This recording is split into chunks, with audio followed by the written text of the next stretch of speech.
Olá, olá pessoal, bem-vindos ao X da Física. Nesse vídeo nós vamos continuar a falar sobre os tipos de forças, mais especificamente nós vamos falar sobre a origem da força de atrito. Nos vídeos anteriores nós falamos sobre a força de atrito estático e sobre a força de atrito cinético ou atrito dinâmico. E agora nesse vídeo nós vamos explicar de onde é que vem essa força de atrito, como é que ela aparece, como é que ela surge. Então, imagine a seguinte situação, né? Você tem lá um bloquinho que está se movimentando em relação a uma determinada superfície com a qual ele está em contato, e o fato dele estar se movimentando em relação a essa superfície significa dizer que a velocidade relativa do corpo em relação à superfície com a qual ele está em contato é uma velocidade diferente de zero lá, que para simplificar nossa notação nós vamos chamar de v de t, é a velocidade vetorial que vai variando ao longo do tempo. Então um corpo está escorregando, está se movimentando aqui em relação ao outro, né? Esse bloquinho está escorregando, está se movimentando em relação à superfície com a qual ele está em contato. O que nós já fizemos várias vezes? Descrevemos, representamos as forças que atuam nesse bloco. Então, esse bloco vai ser atraído pela Terra, pela força gravitacional, então tem o peso dele, aí ele vai empurrar a superfície com a qual ele está em contato para baixo e vai receber dessa superfície uma força normal de compressão, e ele, enquanto ele se movimenta, ao se movimentar, ao se arrastar em relação a esse plano com o qual ele está em contato, ele vai empurrar esse plano e o plano empurra o bloco de volta com uma força que, como nós vimos no vídeo anterior, nós vamos chamar de força de atrito cinético. Então essa é a situação que nós vamos estudar. Se nós olhássemos, imagine que esse bloco é um bloco feito, por exemplo, de aço super polido. Então, se nós olhássemos com um microscópio nesse pedacinho desse bloco, né? Ou seja, se você fizesse um corte e olhasse uma seção transversal desse bloquinho de aço, o que você veria, olhando num microscópio muito poderoso, você veria algo desse tipo. Então, isso é uma foto de uma seção transversal de um corpo, né, de uma superfície muito polida de aço, e perceba como essa superfície, ainda a olho nu, né, parecendo muito polida, a hora que você olha com o microscópio, você vai ver muitas irregularidades nessa superfície. Então aqui tem uma escala para nós termos ideia dos tamanhos. Então esse tamanho que você está vendo aqui é de 1 micrômetro. O que é 1 micrômetro? É 1 metro dividido por 1 milhão. Então esse pedacinho aqui sendo 1 micrômetro, vamos imaginar que aqui aproximadamente eu também tenho 1 micrômetro. Então, se eu olhar essas irregularidades aqui na superfície, elas têm mais ou menos a ordem de meio micrômetro, metade desse negócio aqui. Então, veja como essas irregularidades, que a olho nu, né, você nem pode imaginar que elas estão ali, veja como elas tornam um material bastante não regular, tá certo? Então essas irregularidades, que quando você olha a superfície pensa que ela é perfeitamente plana, essas irregularidades na verdade fazem com que a superfície seja cheia de dentes, né? Seja cheia de buracos aqui quando você olha muito de perto.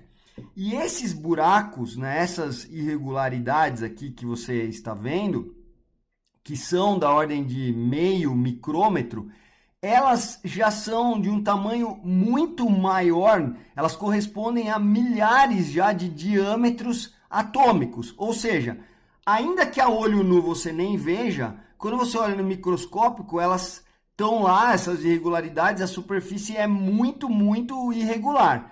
E essas irregularidades, elas que você nem consegue ver a olho nu, elas são gigantescas quando comparadas com os diâmetros atômicos. Então, quando eu olhar também para esta outra região aqui, que é a região em que o meu bloquinho está em contato com esse plano, obviamente que no plano, na superfície daquele plano, com o qual o bloco está em contato, eu também veria irregularidades desse tipo. Então, se eu fosse representar as superfícies em contato, eu representaria como algo dessa maneira. Eu tenho lá as irregularidades, tá certo? Então, esses buracos aí nessa superfície. E o verdinho é o bloquinho, o azul é a superfície, é o plano com o qual o bloquinho está fazendo contato. E essas superfícies, na prática, né, quando você olha a área que está em contato, então vamos chamar assim de área macroscópica, você pensa que é essa área toda que está aqui. Só que quando você olha microscopicamente, você vai ver que só alguns pontos efetivamente estão fazendo contato de uma superfície com a outra superfície. Então, esse desenho aqui é uma representação computacional do contato dessas superfícies, né, dos corpos ali, no caso do bloquinho e do plano com o qual o bloquinho está em contato. Então, quando você olha no nível microscópico, você vai perceber que, de fato, o contato ocorre apenas em alguns pontos. Então, a área microscópica de contato entre essas duas superfícies é apenas uma pequena fração da área macroscópica. Então, o que eu estou chamando de área macroscópica? Quando você olhar um bloquinho em cima da superfície, a área macroscópica de contato seria a área dessa superfície aqui. Essa é a área macroscópica. Só como eu olho para essa área microscopicamente e vejo que essas superfícies são todas irregulares, de fato o contato acontece apenas em algumas regiões. Então essa é a chamada área microscópica de contato entre as superfícies. E note que a área microscópica de contato entre as superfícies é só uma pequena fração da área macroscópica total. Então, se você olhar aqui nessa figura, com essas irregularidades gigantescas aqui, gigantescas eu digo no nível microscópico, né? Você vê que é realmente muito irregular. Então, quando você olha essas irregularidades aí no nível microscópico, né, gigantescas entre aspas, no nível microscópico, você vai ver que tem um monte de buracos entre essas superfícies que supostamente estão em contato, né? Quer dizer, existe sim o contato, mas é em apenas algumas regiões, é numa pequena fração daquela área macroscópica. E essas regiões de contato é o que nós estamos essas regiões são o que nós estamos chamando de área microscópica de contato. Essa área microscópica, ela é proporcional à força normal de compressão entre as superfícies. E é meio óbvio isso. Se você apertar com muita força essas superfícies, você vai fazendo com que esses buracos aqui sejam agora que desapareçam e eles sejam agora formados por mais e mais regiões que vão ficar em contato. Então, se você olhar nessa nova situação, imagina aqui o bloquinho, só que agora você apertou esse bloquinho. Então, imagina que o bloquinho está se deslocando, de alguma maneira você conseguiu aplicar uma força vertical para baixo, aumentando a compressão. Então, o que estava puxando o bloco para baixo? Era o peso dele, e agora vamos ter essa força. De modo que, quando ele empurrar o chão, ele vai empurrar o chão com uma força muito maior do que ele já empurrava nessa situação. E isso vai fazer com que esses buracos aqui sejam agora substituídos por várias regiões aqui de contato. Então, área microscópica de contato vai aumentar significativamente, ou seja, o número de átomos que estão em contato nessa situação e nessa situação, o número de átomos é bem diferente. Quanto maior a força normal, maior a área microscópica de contato entre as superfícies e, portanto, maior o número de átomos aqui que estão, de um material que estão em contato com os átomos do outro material. Se eu olhar, né, isso aqui é uma simulação computacional, não dá pra gente, não existe ainda um instrumento óptico, né, um microscópio que permita ver esse tipo de coisa, mas é possível você fazer simulações computacionais que representem muito bem o que acontece no mundo real. Então, se você fizer uma simulação computacional mostrando em cima, é como se você tivesse um pedaço, um material de níquel, e embaixo é como se você tivesse um material feito de ouro, né? E essas bolinhas que você vê são os átomos de níquel e aqui embaixo são os átomos de ouro, e aqui você vê o arranjo atômico formando esse material de ouro e esse material de níquel. A questão é que quando você coloca esses materiais, né, feitos aqui, esse material de níquel com esse outro material de ouro, quando você coloca esses materiais em contato, né, então essa simulação mostra uma haste de níquel que eu coloco em contato com um material feito de ouro. O que acontece? Essas superfícies, na hora que elas entram em contato, tem algo desse tipo, existe contato microscópico entre os átomos. E na hora que eu tiro desse contato, né, essa haste, acabo com esse contato, essa haste de níquel, ela vai levar junto com ela alguns átomos do material de ouro. E o material de ouro vai prender nele alguns átomos desse material de níquel. Então, isso mostra que quando esses átomos estão em contato dessa forma que você está vendo, existe uma força de interação eletromagnética entre eles, da mesma forma que existe essa interação eletromagnética entre átomos apenas do mesmo material. Por que o bloquinho, a estrutura atômica dele permite que ele consiga manter a forma dele?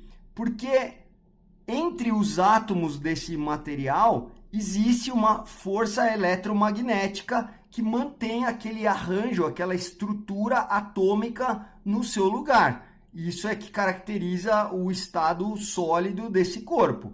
Então, o mesmo tipo de força eletromagnética que existe entre os átomos de um próprio material, e essa força é que mantém aquela estrutura atômica, aquele arranjo atômico, permitindo que o corpo mantenha a sua estrutura sólida, esse mesmo tipo de força vai aparecer também entre os átomos de materiais diferentes. Os átomos que estão encostados aqui, eles interagem trocando essas forças eletromagnéticas. Então, essa é a verdadeira origem da força de atrito. Então, a força de atrito, ela surge da atração entre os átomos ou moléculas das superfícies dos corpos que estão em contato. Essa força, ela tem natureza eletromagnética. Então, a natureza dessa força com que os átomos, tanto de um corpo, do próprio corpo, como de um corpo para outro corpo, essa força é uma força de natureza eletromagnética. Então, quando eu tenho as superfícies em contato, os átomos de corpos aqui diferentes começam a se atrair e interagir com esse mesmo tipo de força que já existia apenas dentro de cada um dos corpos. Então, os átomos estão em contato, eles não sabem que um é de um corpo, outro é de outro. Eles olham lá e um começa a interagir com o outro, trocando forças eletromagnéticas. Então, esta força, que é a força que dá origem à força de atrito, é o mesmo tipo de força que faz com que haja uma ligação entre os átomos ou moléculas de um corpo, de um determinado corpo, e que faz com que ele mantenha a sua estrutura sólida. E esse tipo de força, ela existe, ela é relevante, ela consegue atuar quando os átomos estão muito próximos. Quando os átomos se separam a uma distância de poucos diâmetros atômicos, essa força ela já se torna desprezível. Então, nessa região que eu tenho buraco, né, ou seja, não existe contato microscópico de fato entre as duas superfícies, os átomos de um material e do outro material, esses átomos e esses átomos, eles não trocam forças, porque essas forças eletromagnéticas entre os átomos, para poucos diâmetros de distância, essas forças já se tornam desprezíveis. Porém, nesta região aqui, onde eu tenho contato, e nesta região aqui, onde eu tenho contato, nessa região, essa força se manifesta e ela é relevante. E se eu olhar no desenho de baixo, onde eu tenho mais superfícies microscópicas em contato, então aqui, aqui, aqui, aqui. Então, em todas essas regiões, os diferentes corpos, né, no caso o bloquinho e a superfície do plano com o qual o bloquinho faz contato, então esses átomos, nessas regiões em que existe contato microscópico, eles vão se atrair e essa força vai ser justamente somando todas essas forças de atração entre todas as superfícies de contato, essa vai resultar na força de atrito cinético entre os corpos. Tudo que eu estou falando também valeria para a força de atrito estático e mais especificamente para a força de atrito estático máxima, porque você vai se lembrar que a força de atrito estático ela é sempre igual à solicitação, mas ela cresce até o máximo valor que é a força de atrito estático máxima. Então, esse modelo aqui ele vai explicar para você, se você aumentar a normal, a força de atrito estático ela vai ser igual à solicitação, mas quando eu comprimo mais e mais duas superfícies, o que isso me mostra é que se eu precisar suportar a tendência de escorregamento, quanto maior é a força normal, mais os átomos vão estar acoplados, né, nesse arranjo que eu estou mostrando aqui, e portanto maior poderia ser a força de atrito estático máxima. E nesse caso aqui eu estou explicando para você como é o comportamento da força de atrito cinético. Então, resumindo,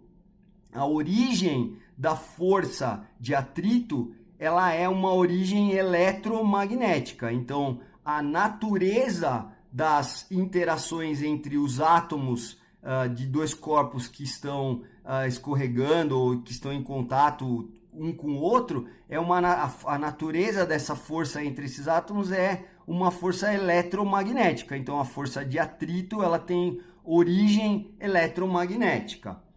Esse aqui é um exemplo, é uma simulação computacional de como que um bloquinho se movimentaria em relação a uma outra superfície. Aqui é simplesmente um modelo, né? Um exagero dessas irregularidades. Dá uma olhada como que o movimento de uma superfície em relação à outra causa impactos na estrutura atômica dessa superfície. Dá uma olhada.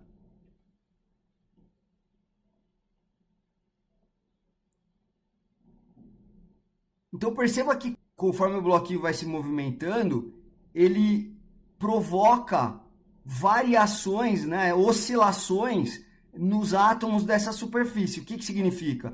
Que existe energia sendo transferida desse bloco que está se movimentando para os átomos aqui da superfície, ou seja, vai sendo dissipada a energia, então vai se perdendo energia, por isso que os átomos aqui balançando mais vão fazer com que essa superfície aqui acabe inclusive esquentando. Bem, agora para terminar o assunto de força de atrito cinético e força de atrito estático, existe uma pergunta que muitas vezes aparece que é: A força de atrito cinético e a força de atrito estático, ou a força de atrito estático máxima, elas dependem da área de contato entre os corpos? Então, eu vou explicar isso, mas deixa eu já dar a resposta. A resposta é: depende de que área você está falando. Se você estiver falando da área macroscópica, a resposta é: não depende. Se você estiver falando da área microscópica de contato, aí a resposta é sim, depende. Então é isso que eu vou mostrar aqui. Então imagina essa situação em que eu tenha a minha superfície de contato aqui de apoio e eu coloquei um bloquinho dessa forma. Então ele é um paralelepípedo, né? Ele tem uma forma aqui retangular.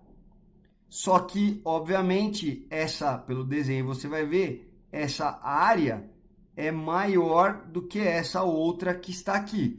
Só que e essa área aqui, imagina que aqui nessa situação, imagina que essa área aqui de cima é igual a essa área aqui. Imagina que aqui fosse um quadrado e aqui um retângulo. Então é claro que essa área, que é igual a essa aqui, é maior do que essa área aqui. Então imagina que eu fui e coloquei lá o meu bloquinho com essa região de maior área em contato com esta superfície, com esse plano. Então eu já sei as forças que atuam, tem o peso, a normal, que se eu olhasse na vertical, como na vertical a força resultante é zero, então esta força tem a mesma magnitude que essa, por isso que a força normal é igual ao peso, né? Tem a mesma magnitude que o peso. O corpo está se movimentando, ele tem uma velocidade em relação a essa superfície de apoio, e nós já vimos que aparece uma força de atrito cinético, e que nós já vimos lá no outro vídeo que a força de atrito cinético é calculada como μ cinético vezes a força normal, sendo que esse μ cinético é o coeficiente de atrito cinético. Então isso é o que nós já sabemos. Agora imagina a mesma situação, só que um pouquinho diferente. Em vez de eu colocar esse bloco apoiado nesta superfície dele, eu vou, né, apoiado no plano aqui, apoiado em cima dessa superfície, eu vou virar o meu bloco e vou apoiar o bloco nesta superfície agora, que seria essa superfície que estava aqui, a superfície menor. Então imagina que agora o bloco vai estar em pé aqui nessa superfície escorregando. Vamos desenhar as forças que atuam no bloco. Vou ter o peso, eu vou ter a força normal, que é igual ao peso, porque quando o bloco foi puxado pela terra, não importa se ele está numa posição ou noutra posição, a massa dele, obviamente, é a mesma. Portanto, a força gravitacional que ele recebe, o peso que ele recebe da terra é o mesmo. Então, quando ele empurrar o chão e o chão empurrar ele de volta, nos dois casos, como na vertical a resultante é igual a zero, ele não está se movimentando nessa direção, então, nos dois casos, a força normal tem o mesmo valor igual ao peso. E a força de atrito cinético, que vale sempre μ cinético vezes a força normal, a força de atrito cinético nos dois casos é a mesma, porque a força normal é a mesma e que é igual ao peso. Então, veja, as áreas macroscópicas de contato entre as duas superfícies são, obviamente, diferentes. No primeiro caso, esta é a área que está em contato, que como eu assumi que isso aqui é uma superfície quadrada, não, isso aqui é um quadrado. Então, essa área e essa aqui são iguais. Então, nesse primeiro caso, a área macroscópica seria esse A1, que é igual a essa área aqui, também vamos chamar de A1. E nesse outro caso, tem esse quadrado aqui, que é a superfície de contato, que é A2. E, obviamente, A1 é maior do que A2. Então, as áreas macroscópicas de contato são diferentes. Só que nós já sabemos que a área macroscópica de contato não é realmente a área em que, de fato, tem o contato. Então, guarda isso. O que eu sei é que a área macroscópica não impactou em nada na minha força de atrito cinético. Por quê? Ué, a fórmula da força de atrito cinético é μ cinético vezes a força normal. Não entra a área macroscópica de contato nessa fórmula.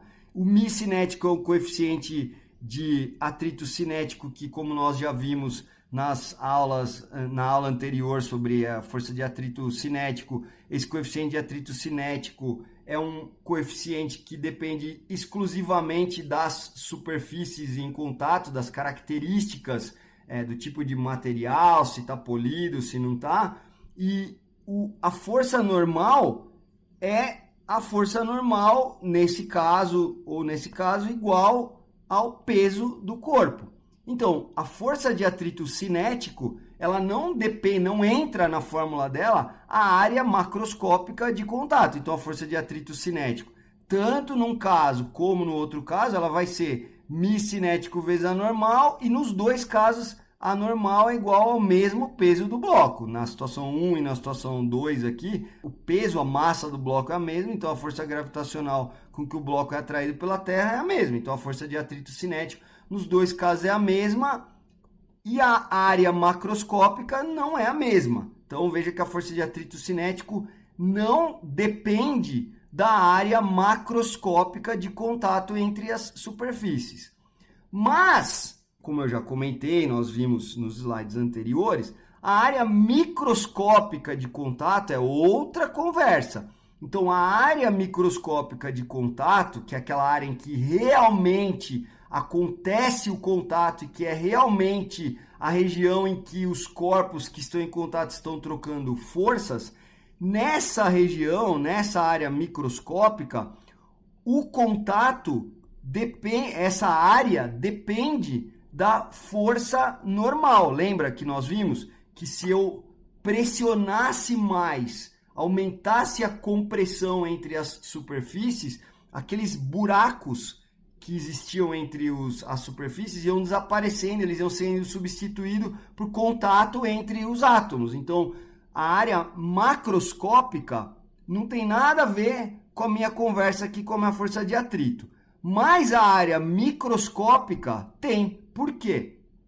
Porque a área microscópica de contato, ela é proporcional à força normal. Então, veja, se a força de atrito aparece de fato na área de contato microscópica, quanto mais área microscópica eu tiver, mais forças de interação eletromagnética entre os átomos eu vou ter. Então, maior seria a minha força de atrito. Então, quanto maior a área microscópica de contato, maior é o número de interações entre as superfícies em contato. E quanto mais interações eu tenho, mais forças eletromagnéticas eu tenho, portanto, maior vai ser a minha força de atrito. E essa área microscópica, ela sim depende da força normal de compressão entre os corpos. Então, no fim, a minha força de atrito cinético, que está relacionada, depende da força normal. Quanto maior a força normal, maior a área microscópica e maior a força de atrito. Então, é isso. Então, a força de atrito cinético, ela depende da força normal. E a força normal está relacionada com a área microscópica de contato. Então, no fim do dia, a força de atrito cinético, ela depende, sim, da área microscópica de contato. Repetindo, a área microscópica de contato é, de fato, a região em que ocorrem as interações entre os átomos dos materiais que estão em contato. E essas forças, que são forças de natureza eletromagnética, é que somadas vão corresponder à força de atrito. Então, quanto maior a área microscópica, mais interações eletromagnéticas eu tenho, portanto, maior a força de atrito. E a área microscópica, ela depende da força normal. Então, por isso que a força de atrito, que ela é originada lá nos contatos microscópicos entre os átomos, por isso que a fórmula da força de atrito cinético depende da força normal de compressão entre os corpos. E tudo isso que eu estou falando vale também para a força de atrito estático máxima. Vale para a força de atrito estático.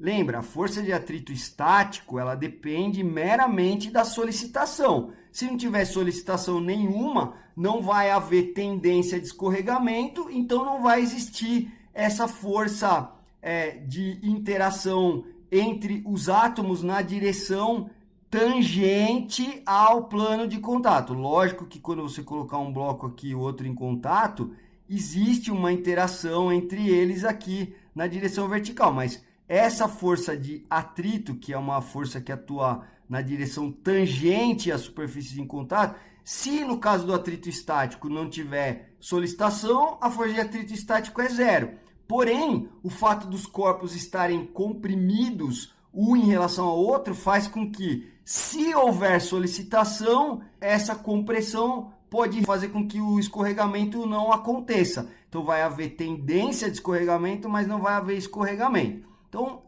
com isso, resumo, a força de atrito estático máxima ou a força de atrito cinético, elas dependem da área de contato? A resposta é sim e não. Se eu estiver falando da área macroscópica, a força de atrito cinético e a força de atrito estático máxima não depende. Por outro lado, se eu estiver falando da área microscópica de contato, aí sim, a força de atrito estático máxima e a força de atrito cinético dependem da área microscópica. Por quê?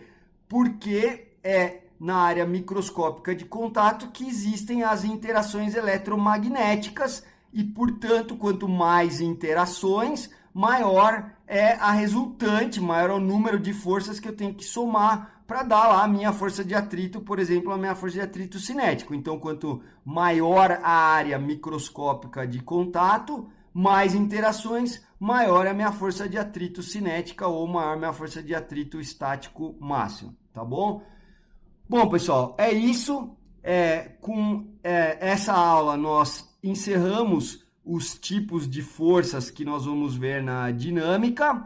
No próximo vídeo, nós vamos falar, para finalizar mesmo essa parte da dinâmica, nós vamos falar de referencial inercial e não inercial. E depois, nós vamos seguir com o estudo da dinâmica, falando de trabalho e energia. Então, eu encontro você no próximo vídeo. Um abraço e até lá!